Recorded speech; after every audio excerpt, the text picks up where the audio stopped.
Hello दोस्तों, नमस्कार। आप सभी का स्वागत है अपने यूट्यूब चैनल पॉसिबल क्लासेस में। कैसे हैं दोस्तों? आई होप आप सभी लोग बढ़िया होंगे और अपनी तैयारी अच्छे से कर रहे होंगे।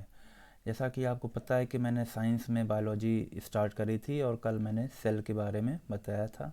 सेल की खोज किसने करी और सेल का जो सिद्धांत होता है, कोशिका सिद्धांत, स्लाइडेन स्वान ने दिया, तो ये सब बार मैंने बताया था। सेल के टाइप बताए थे, प्रोकैरियोटिक और eukaryotic, on the basis of nucleus, यानी केंद्रक के आधार पर बांटा था प्रोकैरियोटिक और यूकैरियोटिक को। आज हम लोग शुरुआत करते हैं पादप कोशिका और जंतु कोशिका से। पादप कोशिका और जंतु कोशिका में क्या डिफरेंस होता है, तो इसके बारे में मैं बताता हूँ। और मैंने आज पढ़ाने का थोड़ा सा अलग तरीका अपनाया है कि मैंने इसको पॉइंट वाइज लिखा है, पहले लिख के तैयार किया कंटेंट, और जिससे आपको आसानी रहेगी और समझने में भी अच्छे से आपको समझ में आएगा। आप अपने प्रॉपर नोट्स भी बना सकते हैं। देखिए, ये पहले तो पॉइंटर पेन ले लेता हूँ मैं।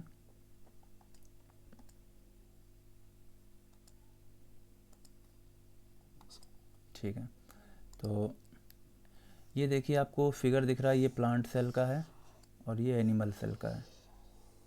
ठीक है, तो इनमें क्या डिफरेंस है वो मैंने पॉइंट वाइज लिखा हुआ है। सबसे पहले हम बात करते हैं, कोई भी सेल होती है, अगर प्लांट सेल होती है तो उसके आउटर लेयर जो होती है उसको कहते हैं सेल वॉल कहते हैं। क्या कहते हैं? सेल वॉल कहते हैं, या इसी को हम लोग कहते हैं कोशिका भित्ति। तो ये देखिए, ये कोशिका भित्ति दिख रही है, ये लिखा हुआ, ये कोशिका भित्ति लिखा हुआ है, इसमें कोशिका भित्ति होगी। जबकि जो एनिमल सेल होती है इसमें सेल वॉल नहीं होती है, सेल वॉल नहीं होती है। आउटर लेयर जो होती है वो यही होती है, इसको कहते हैं कोशिका झिल्ली, यानी कि प्लाज्मा मेम्ब्रेन या सेल मेम्ब्रेन इसको कहते हैं। ठीक है, तो बेसिक अंतर ये समझ में आया कि जो प्लांट सेल होगी उसमें आपकी सेल वॉल होगी, यानी कि कोशिका भित्ति होगी, जबकि एनिमल सेल होगी वहाँ पर जो आउटर लेयर होगी वो कोशिका झिल्ली होगी। ठीक है, ये जो लेयर दिख रही है बाहर से, ये बाह्य कोशिका दिख रही है। ये तो ऐसे लेयर बताई गई, ऐसे इसमें भी बाह्य कोशिका है, लेकिन अंदर से जो दिखाया जाता है, मेन अंदर की जो सेल दिख रही है वो यहाँ से, ये स्ट्रक्चर जो दिख रहा है ये आपका सेल का है। ठीक है ना, तो प्लांट सेल में क्या होती है, सेल वॉल होती है, जबकि जो एनिमल सेल होती है, जंतु कोशिका होती है, इसमें कोशिका झिल्ली होती है, यानी सेल मेम्ब्रेन होती है। ठीक है, तो ये एक बेसिक सा अंतर आ गया। दूसरा अंतर हो जाता है लवक के आधार पे हो जाता है, यानी कि जैसे इसमें जो प्लांट सेल है इसमें हरित लवक पाया जाता है।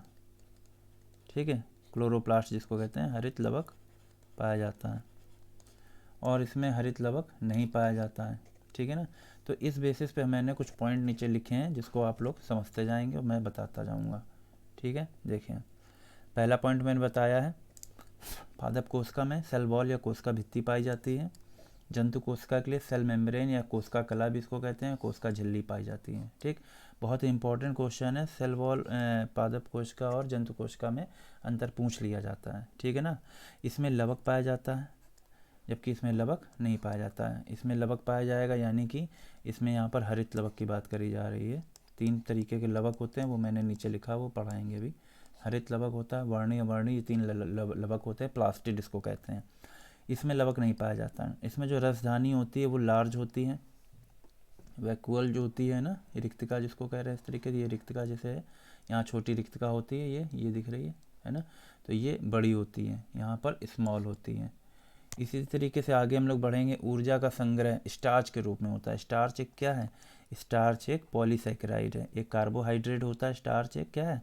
कार्बोहाइड्रेट है, जो कि एक पॉलीसैकेराइड होता है। ठीक है ना, तो ऊर्जा का संग्रह, जो भी ऊर्जा का संग्रह होता है प्लांट सेल में, वो स्टार्च के फॉर्म में होता है। जबकि यहाँ पर हम लोग एनिमल सेल में, जंतु कोशिका में क्या करते हैं, ऊर्जा का संग्रह जो होता है वो कार्बोहाइड्रेट के रूप में होता है।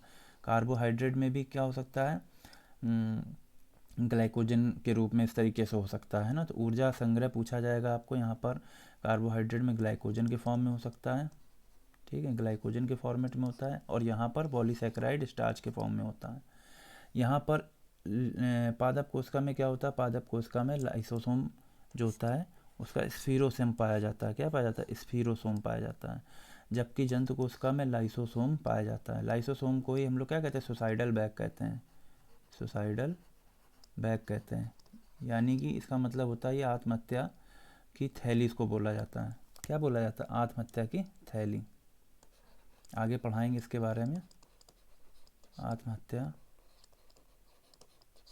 की थैली बोला जाता है, ठीक है ना। इसको सुसाइडल बैग कहते हैं, आत्महत्या की थैली बोला जाता है। ये किस में पाया जाएगा, ये हम लोगों का एनिमल सेल में पाया जाता है, जबकि स्फीरोसोम पाया जाता है किस में, प्लांट सेल में पाया जाता है। तो कोई भी अगर आपसे पूछता है कि प्लांट सेल एनिमल सेल में आप डिफरेंस बताइए, तो ये 3-4 पॉइंट आपको याद होने चाहिए कि लाइसोसोम की जगह स्फीरोसोम होगा, यहाँ पर एनिमल सेल में लाइसोसोम होगा।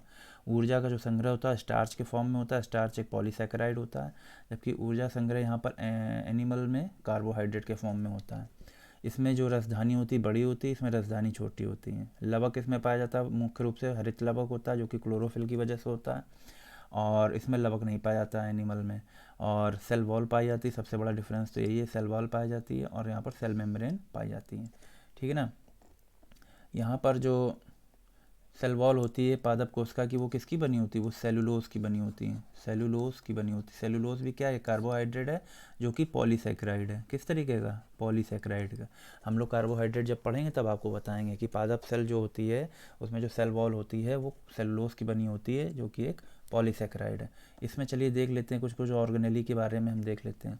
जैसे कि यहाँ पर देखिए ये लाइसोसोम दिखाया गया है, ये लाइसोसोम है, ठीक है ना। यहाँ पर दो तरीके की एंडोप्लाज्मिक रेटिकुलम होती हैं। एंडोप्लाज्मिक रेटिकुलम का मतलब होता है अंतः प्रद्रव्य जालिका, अंतः प्रद्रव्य जालिका होती है, ठीक है ना।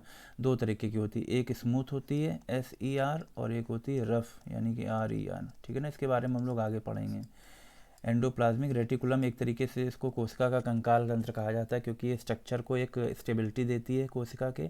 और बाकी जो इसमें जो ये लगे होते हैं स्मूथ और रफ, ये डिपेंड करता है कि उसमें लाइसोसोम जो होते हैं चपके होते हैं। ये जैसे कि ये राइबोसोम होते हैं, सॉरी राइबोसोम होते हैं। ये देखिए कुछ ये जो दिख रही है ना, ये एंडोप्लाज्मिक रेटिकुलम है। इसमें जो चपके हुए पॉइंट ऐसे छोटे छोटे दिख रहे हैं, ये खुरदुरी अंतः प्रद्रव्य जालिका है, यानी कि इसमें राइबोसोम चपके हुए हैं। और जो चिकनी होती है स्मूथ होती है, उसमें नहीं चपके होते हैं। जैसे चिकनी वाली है वो स्मूथ है, देखिए इसमें कुछ नहीं लगा। और जिसमें कुछ पॉइंट उठे उठे दिख रहे हैं, तो ये पॉइंट देखिए कुछ उठे उठे दिख रहे हैं, चिपके हैं छोटे छोटे से, ये खुरदुरी अंतः प्रद्रव्य जालिका है। जबकि चिकनी वाली में एकदम स्मूथ होती है, ठीक है ना। ये इसमें हरित लवक है, ये देखिए ग्रीन कलर का दिखाया जा रहा है, जिसकी वजह से जो प्लांट होती है वो ग्रीन होते हैं। ये बीच में केंद्रक दिखाया जा रहा है, केंद्रक के अंदर केंद्रिका है, ठीक है ना। ये गाल्जी उपकरण होता है, गाल्जी उपकरण का क्या काम होता है, पदार्थों को एक पैकेजिंग के रूप में इधर उधर ले जाना, है ना। और ये केंद्रिक झिल्ली दिखाई गई है, प्लाज्मा झिल्ली, सब आगे हम लोग पढ़ेंगे। ये बाहर जो होती है बाहरी आउटर लेयर कोशिका भित्ति होती है। ये माइटोकॉन्ड्रिया है, पावर हाउस उसको कहा जाता है। ये राइबोसोम लिखा हुआ है, हरित लवक है। और ये जो कुछ भी दिख रहा है ये कोशिका का द्रव्य है, जो जो कुछ भी दिख रहा है ग्रीन कलर का इधर, ये सब कोशिका द्रव्य है, ठीक है ना। इसी तरीके से एनिमल सेल है, इसमें देखिए राइबो ये अंतः प्रद्रव्य जालिका ये दिख रही है, ठीक है ना। ये गाल्जी उपकरण दिख रहा है, ये कोशिका झिल्ली आउटर लेयर। इसमें तारक काय यानी कि सेंट्रोसोम इसको कहते हैं, क्या कहते हैं, सेंट्रोसोम, ये पाया जाता है। और ये लाइसोसोम भी पाया जाता है। राइबोसोम ये देखिए लगे हुए हैं, ये राइबोसोम लगे हुए हैं, ठीक है ना। ये माइटोकॉन्ड्रिया दिख गया आपको, खुरदरी अंतः प्रद्रव्य जालिका यहाँ पर भी है। जो कुछ भी ये दिख रहा है, ये लाइट स्ट्रक्चर टाइप का जो दिख रहा है, ये ग्रे रंग का, ये कोशिका द्रव्य हो गया, ठीक है ना। तो देखिए कोशिका के अंदर जहाँ पर सारे कोशिकांग होते हैं उसको कहते हैं जो लिक्विड जेलीनुमा स्ट्रक्चर होता है उसको कहते हैं कोशिका द्रव्य। और केंद्रक के अंदर जो द्रव होता है उसको कहते हैं केंद्रक द्रव्य। और इस टोटल को मिलाकर हमने कल बताया था इसको कहते हैं जीव द्रव्य। क्या कहते हैं, जीव द्रव्य, यानी कि कोशिका द्रव्य और केंद्रक द्रव्य को मिलाकर जीव द्रव्य बनता है, ठीक है ना। अब इसके बेसिक स्ट्रक्चर के बारे में थोड़ा सा हम लोग देख लेते हैं। ये हमने दिखा दिया आपको, ये इस तरीके से फिगर है। अब इनके पॉइंट जो हमने बताए हैं बिल्कुल आसान भाषा में है, अपना पॉइंट वाइज नोट भी कर सकते हैं। कि पादप कोशिका सेल वॉल होती है, इसमें सेल मेम्ब्रेन होती है, इसमें लवक पाया जाता है, इसमें लवक नहीं पाया जाता। राजधानी बड़ी होती है, राजधानी छोटी होती है। ऊर्जा संग्रह स्टार्च के फॉर्म में होता है, स्टार्च एक पॉलीसैकेराइड, इसमें ऊर्जा संग्रह कार्बोहाइड्रेट के फॉर्म में होता है जो कि ग्लाइकोजन हो सकता है। लाइसोसोम इसमें पाए जाते हैं, इसमें स्पीरोसोम पाए जाते हैं, ठीक है।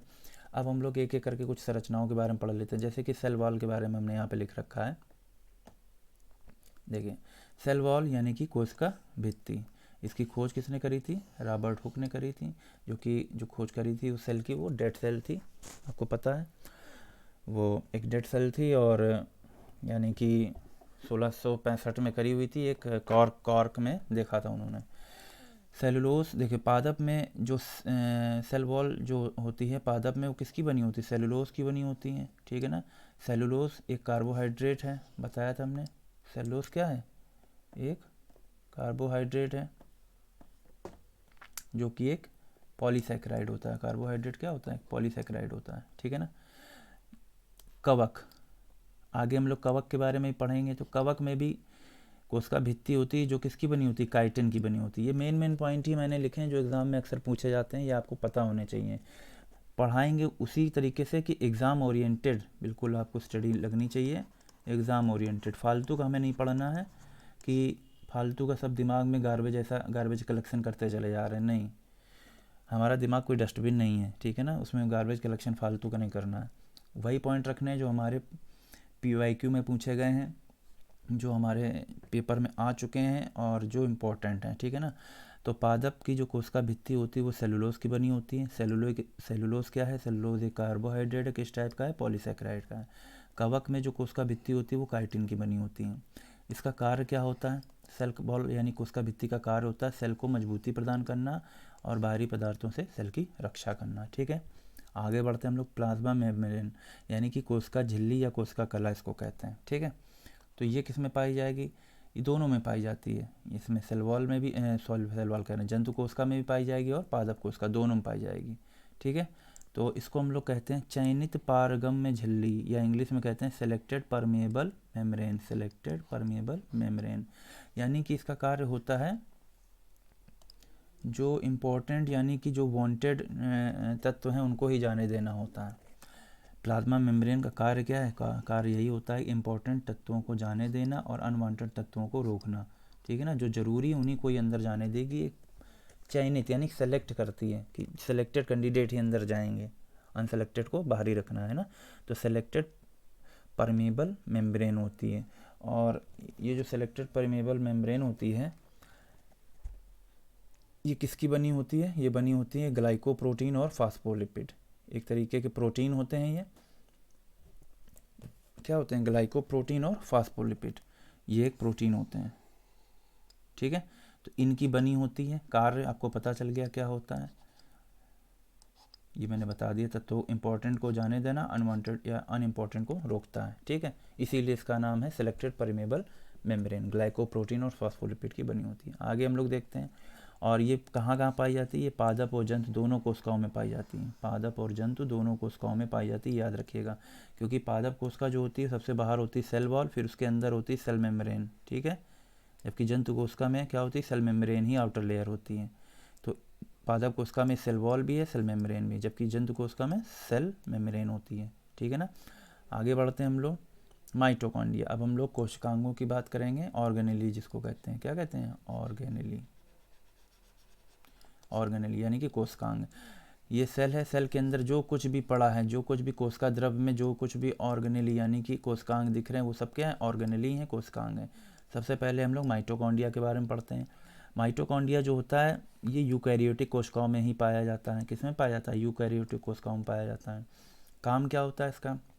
श्वसन क्रिया को संपादित करता है, ठीक है। क्या करता है? श्वसन क्रिया। जो भी हमारी जो सेल है इसमें जो श्वसन हो रहा है, श्वसन क्रिया को संपादित करता है, ठीक है ना। इसीलिए क्या करते हैं, जब जो कुछ भी मतलब पहले इसको पढ़ लेते हैं। इसकी खोज किसने करी? इसकी खोज कारिकल ने करी थी। किसने करी? अरे यार बार बार ये ऊपर नीचे हो जाता, सॉरी। कालिकर एक साइंटिस्ट हैं, उन्होंने इसकी खोज करी थी। मेन वर्क इसका याद रखिए, श्वसन क्रिया को संपादित करना, ठीक। श्वसन क्रिया जब होती है तो जो कुछ भी भोजन होता है उसमें विखंडन होता है। विखंडन से क्या होती है? ऊर्जा निकलती है। और ऊर्जा जो फॉर्म होता है उसका ATP के रूप में संचित होती रहती है। ATP एक यूनिट है जिसको कहते हैं एडिनोसिन ट्राइफॉस्फेट। क्या कहते हैं? एडिनोसिन ट्राइफॉस्फेट कहते हैं। इसका फुल फॉर्म पूछा जाता है। ATP के रूप में ऊर्जा संचित रहती है, तो कहाँ रहती है संचित? माइटोकॉन्ड्रिया में। तो एडिनोसिन ट्राइफॉस्फेट इसका नाम होता है। इसको इसीलिए हम लोग क्या कहते हैं? कोशिका का पावर हाउस। कोशिका का पावर हाउस कहते हैं। आपसे क्वेश्चन पूछा जाएगा कि कोशिका का पावर हाउस किसे कहते हैं, तो आप बताएंगे कोशिका का पावर हाउस या कोशिका का ऊर्जा ग्रह कौन है? माइटोकॉन्ड्रिया है, ठीक है। किस फॉर्म में एनर्जी स्टोर रहती है? एटीपी के फॉर्म में। एटीपी का फुल फॉर्म पूछा जाएगा, एडिनोसिन ट्राइफॉस्फेट बताएं। खोज किसने करी थी? कालिकर ने करी थी। काम क्या होता है? श्वसन क्रिया को संपादित करना। मोस्ट इंपॉर्टेंट क्वेश्चन ये कि केवल यूकैरियोटिक कोशिकाओं में पाया जाता है। प्रोकैरियोटिक में माइटोकॉन्ड्रिया की जगह मीसोसोम आता है, ठीक है ना। डीएनए और 70 टाइप के और 70 राइबोसोम और आरएनए इसमें उपस्थित होते हैं। डीएनए माइटोकॉन्ड्रिया में भी होता है, न्यूक्लियस में भी होता है, ठीक है ना। तो डीएनए उपस्थित होता है, आरएनए उपस्थित होता है कुछ मात्रा में, और 70 एस का मतलब होता है कि यूनिट होती है राइबोसोम की, स्टेडबर्ग कहते हैं, स्टेडबर्ग इसको कहते हैं, ठीक है ना। तो 70 टाइप के राइबोसोम पाए जाते हैं, आरएनए भी इसमें कुछ मात्रा में पाया जाता है माइटोकॉन्ड्रिया में।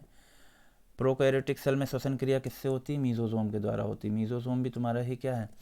माइटोकॉन्ड्रिया की तरीके ही होता है। तो यहाँ पर आपसे पूछा जाएगा कि यूकैरियोटिक और प्रोकैरियोटिक में अगर पूछ लिया जाए डिफरेंस, तो यहाँ पर डिफरेंस आप बता सकते हैं कि प्रोकैरियोटिक में जो श्वसन क्रिया होती है माइटोकॉन्ड्रिया के थ्रू होती है, जबकि यूकैरियोटिक में, जबकि प्रोकैरियोटिक में मीजोसोम के द्वारा संपादित करी जाती है, ठीक है। तो आई होप इतनी बात आपको समझ में आ गई होगी। अब हम लोग आगे बढ़ते हैं, लवक के बारे में देखते हैं। दूसरा कोशिकांग है, ये पहला माइटोकॉन्ड्रिया हो गया। दूसरा हम लोग बताते हैं लवक के बारे में। लवक क्या है? प्लास्टिड। पादप में पाए जाते हैं। सबसे पहले तो ये याद रखिए लवक कहाँ पाए जाएंगे? पादप में। हमने बताया था पादप सेल होती है उसमें लवक होता है, जबकि जंतु सेल में लवक नहीं होता। प्रोटोजोआ, प्रोटोजोआ में भी पाए जाते हैं, जैसे कि यूग्लिना। यूग्लिना क्या है? ना जंतु है ना पादप है, यूग्लिना एक प्रोटोजोआ है। यूग्लिना को क्या रखेंगे? प्रोटोजोआ में रखा जाता है। ना जंतु है ना पादप है, ना जंतु है ना पादप, यानी कि प्रोटोजोआ में रखा जाता है। कुछ प्रोटोजोआ में यानी कि यूग्लिना में लवक पाए जाते हैं, ठीक है ना। सेल जो होती है, ये जो लवक होते हैं कोशिका में सबसे बड़े कोशिकांग के रूप में जाने जाते हैं, यानी कि सेल के लार्ज ऑर्गेनेली बोला जाता है इनको।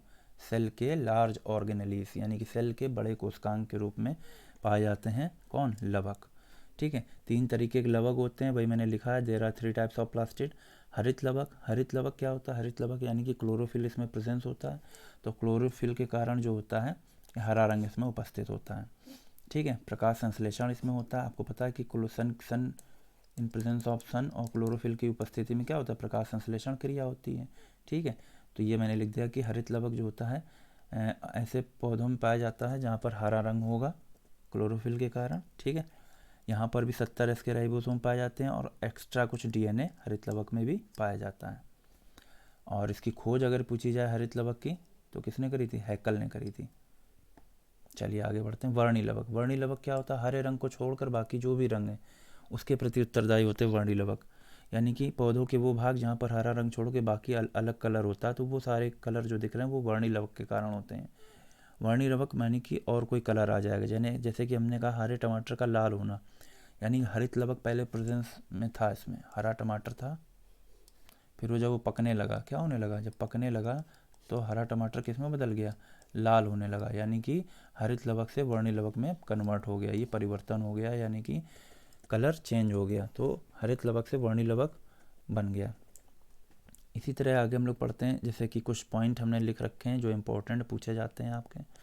सेब का लाल रंग का होना क्या है? वर्णी लवक है। कि कौन सा वर्णी लवक? एंथोसाइनिन की वजह से होता है। सेब का लाल रंग एंथोसाइनिन की वजह से होता है। टमाटर का लाल रंग जो होता है लाइकोपीन की वजह से होता है।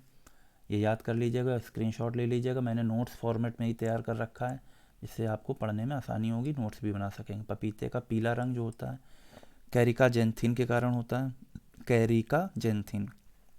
गाजर का पीला रंग जो होता है कैरोटीन के कारण होता है। गाजर का जो लाल रंग होता है वो एंथोसाइनिन के कारण होता है। हल्दी का जो पीला रंग होता है वो कुरकुमिन के कारण होता है, ठीक है। तो ये पॉइंट आपको याद होने चाहिए। अब हम लोग आते हैं अवर्णी लवक। अवर्णी लवक यानी कि रंगहीन लवक, जिसमें कि ल्यूकोप्लास्ट कहते हैं। ल्यूको का मतलब ही आ जाता है कोई कलर नहीं, यानी कि एक तरीके से वाइट कह सकते हैं। वाइट भी कलर होता है लेकिन कोई कलर नहीं होता, वहाँ पर ल्यूको शब्द यूज़ किया जाता है, ठीक है ना। तो ल्यूकोप्लास्ट रंगहीन लवक होता है। पौधों के संचयी भागों में पाया जाता है, संचयी भाग में पाया जाता है, जैसे कि आलू हो गया, गेहूँ हो गया, मक्का हो गया, या पौधों की जो जड़ें होती हैं नीचे नीचे साइड में जो जड़ें होती हैं वाइट कलर की होती है, वहाँ कोई कलर नहीं होता है, तो वहाँ पर भी अवर्णी लवक पाया जाता है, ठीक है। ये आपसे पूछा जाएगा कहाँ पाया जाएगा, तो पौधों के जो संचयी भाग होते हैं वहाँ पाया जाता है। अब आज के लिए यहीं रखते हैं, इतना ही मैंने तैयार किया था कि लिखना पड़ा है मुझे, एक एक पॉइंट लिख के मैंने इसलिए करा है कि आप इसका स्क्रीनशॉट लेके खुद के नोट्स बना सकते हैं। और ये बिल्कुल सेलेक्टेड मटेरियल है। अब ये समझ लीजिए कि सेलेक्टेड लोग ही पढ़ते हैं इस तरीके की जो तैयारी करेगा, इस तरीके के जो नोट्स तैयार करेगा वो शॉर्ट फॉर्म में तैयार हो जाएंगे आपके नोट्स। तो इसका आप स्क्रीनशॉट ले लीजिएगा, नहीं तो मैं इसको पीडीएफ में कन्वर्ट करके आपको दे दूँगा। क्लास सेकंड कैसी रही आप हमें कमेंट करके ज़रूर बताइएगा, और अपने दोस्तों तक इसको शेयर करिएगा। कंटेंट सही है या इसमें और इम्प्रूवमेंट करने की ज़रूरत है मुझे मैसेज करिएगा।